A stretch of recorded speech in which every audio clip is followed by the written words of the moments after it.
Harper Audio presents Skylark, written by Patricia MacLachlan and read by Glenn Close.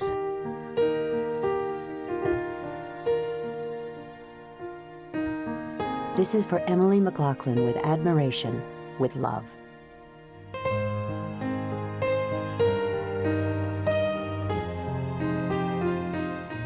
Papa married Sarah on a summer day. There were no clouds in the sky, and Papa picked Sarah up in his arms and whirled her around and around, her white dress and veil surrounding them like the summer wind. Caleb was so excited and happy, he burst into tears. Everybody was happy. "Stand on that stump, Caleb. Anna, you next to him. That'll be a good family picture." Joshua, the photographer, looked through his big camera at us as we stood on the porch squinting in the sunlight. Caleb wore a white shirt, his hair combed slick to his head, Sarah in a white dress, Papa looking hot and uneasy in his suit. The lace at my neck itched in the summer heat. We had to be still for so long that Caleb began to whistle softly, making Sarah smile. Far off in the distance, the dogs, Nick and Lottie, walked slowly through the dry prairie grass. They walked past the cow pond, nearly empty of water, past the wagon, past the chickens in the yard. Nick saw us first, then Lottie, and they began to run. Caleb looked sideways at me as they jumped the fence and ran to us, running up to stand between Sarah and Papa as if they wanted to be in the picture, too. We tried not to laugh, but Sarah couldn't help it. She looked up at Papa, and he smiled down at her, and Joshua took the picture of us all laughing, Papa smiling at Sarah. Joshua laughed, too. "Oh, your aunts will like that picture," he said to Sarah. Sarah fanned herself. "They hardly know what I look like anymore," she said softly. "I hardly know what they look like anymore." I looked at Caleb. I knew Caleb didn't like to think about Sarah and her aunts and her brother, and the sea she had left behind. "It's Maine you came from, isn't it?" said Joshua. "Yes," said Sarah. "She lives here now," said Caleb loudly. Papa put his hand on Caleb's head.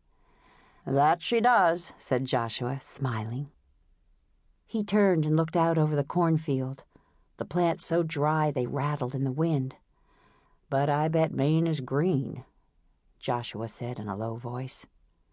He looked out over the land with a faraway look, as if he were somewhere else. "We sure could use rain. I remember a long time ago. You remember it, Jacob.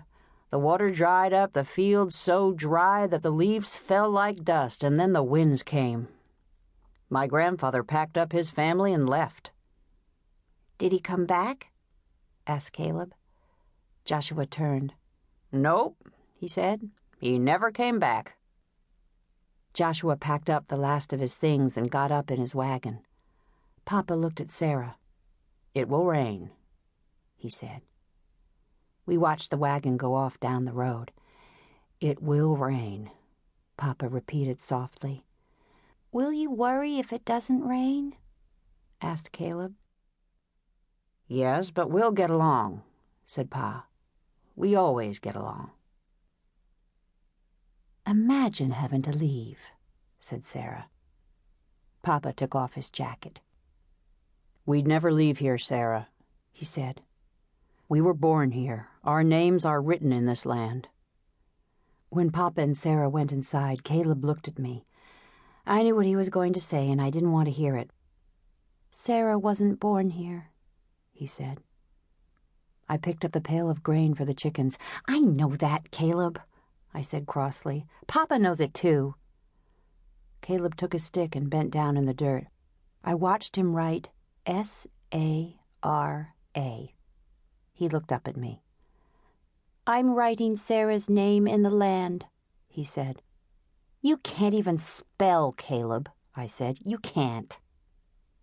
I walked away. When I turned to look at Caleb, he was staring at me. I wanted to say I was sorry for being cross with him, but I didn't. "Happily ever after," said Caleb when Papa married Sarah. "Now we'll live happily ever after. That's what the stories say." Caleb said that all through the summer and the fall when the prairie grasses